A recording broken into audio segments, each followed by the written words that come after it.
Hey everyone, welcome to episode 25 of Q&A with Coach. I'm Jason Fitzgerald, and here with me is Anne Mauney. Anne is a registered dietitian with a master's in public health. Welcome, Anne. Thank you. I'm excited to be here. Let's get started.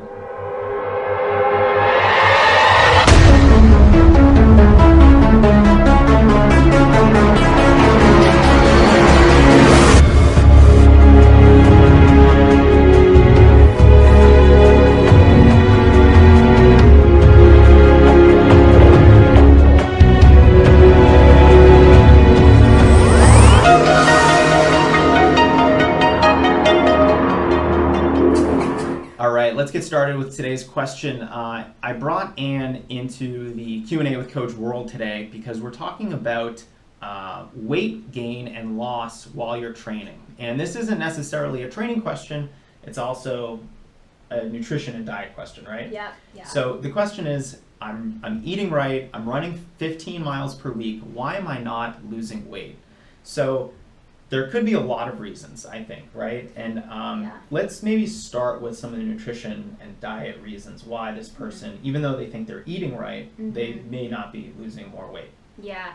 So this is a hard question because I don't really know what eating right means in their sense. So eating right can mean totally different things to different people. So some of the common mistakes that I see runners making, though, is usually not fueling quickly enough after a run. So if you're not refueling right after a run and with an adequate amount of carbs, protein, and fat, then that's going to lead to sugar cravings later in the day. So I'll see a lot of runners that try and kind of, underfuel a little bit because they want to lose weight basically, but that ends up backfiring because then later in the day they have a lot of sugar cravings and they end up maybe binging on cookies at night.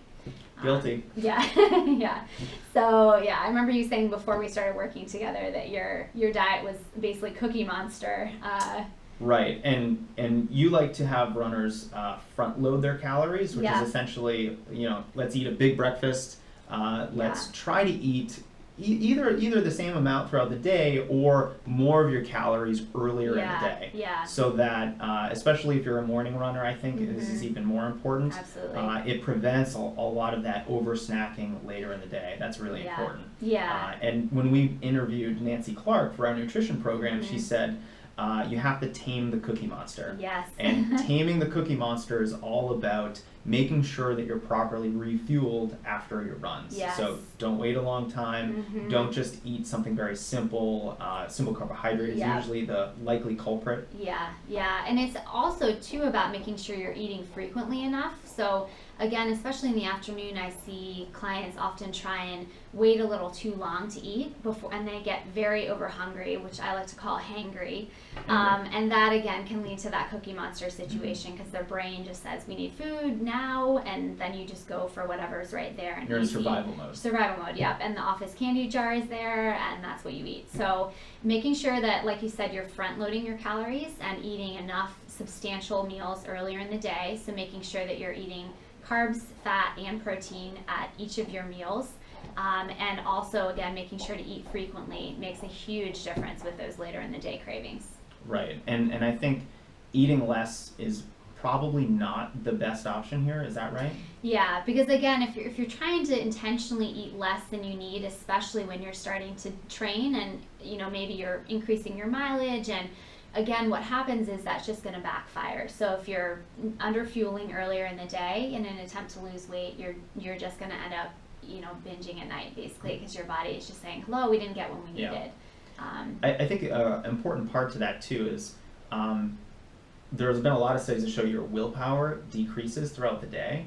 And if you have the willpower to eat less in the morning and early afternoon, you may not have that willpower at 9 o'clock at night.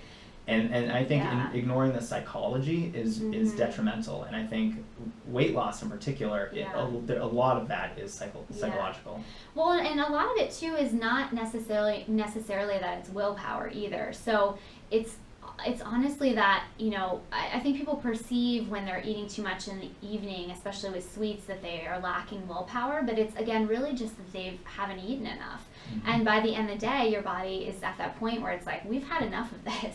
we're gonna grab whatever's in sight. So maybe earlier in the day you can get away with that a little more, but by the end of the day your body just says, we're over this, we need some real food. So it's not really a willpower thing, it's more that you're setting yourself up to fail. Are you saying you need those calories, except since it's at night or maybe late afternoon, the calories that are either then easy or available to you are not the best calories? Yeah, and also just that, if you haven't eaten enough earlier, again, that hunger is going to keep building throughout the day until you really get to that point where you're super hangry and your body just says, we're done, we need food now. And it's not really willpower, it's just that you're completely starved.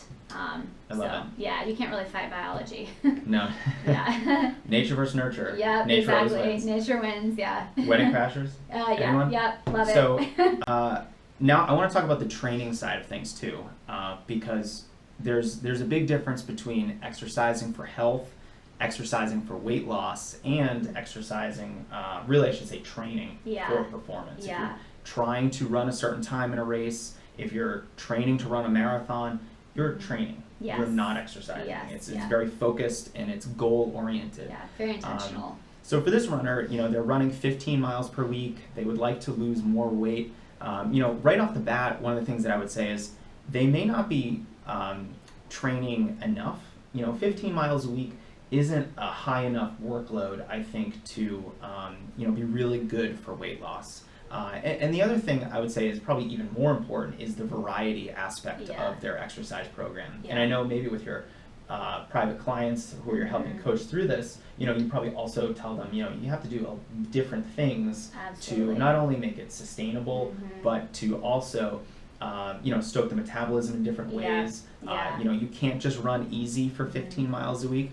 You should be doing a long run. You should be doing some sort of faster running or quality running.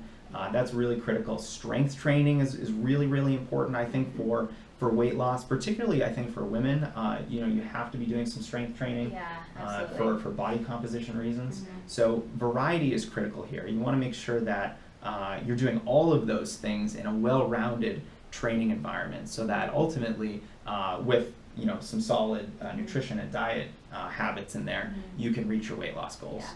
I think that's one of the biggest mistakes I see people make, is that they're doing the same speed runs and just always, there's no variety in terms of pace, and there's no variety either in terms of type of workout, like you said. So, they're just running, they're always running the same pace, they're not doing any cross training or strength training. So it's amazing what a difference it will make if you start doing more of those varied workouts. But also I think it's really important to remember too, when we talk about this in our Nutrition for Runners program, about how you need to really decide, like, do you want to focus on weight loss or do you want to focus on performance? Because you can't really do both well at the same time. Yes, and that's one of many of the questions I get around this topic is about exactly that. Like, I'm trying to lose weight and train for this marathon, and then I'm automatically like, nope. Stop. Stop there. Do a short weight loss cycle, and then start training for your race. Because, like Anne said, you can do both at the same time, but you can't do both well at the same time. You can't excel at everything. You really need to focus and specialize. And I know I'm always talking about specificity of training. Specificity of goals and how you approach them is really important too, especially with weight loss, which isn't a race or training goal, but it's a different type of goal. And I think you need to be specific when you're approaching it. All right, guys, thanks for tuning in for Q&A with Coach Anne. People need to know more about you and your work. Where can they find you? Yeah, so you can find me on my blog, which is called Fantastic Food. Now there's a pun in there. A little pun, yeah. So it's Anne, so it's F-A-N-N-E, tasticfood.com. And you can also find me on my business website, which has information about my coaching, my individual one-on-one coaching, and that's annetherd.com. Awesome. Thanks, guys. We'll see you next time. Thank you.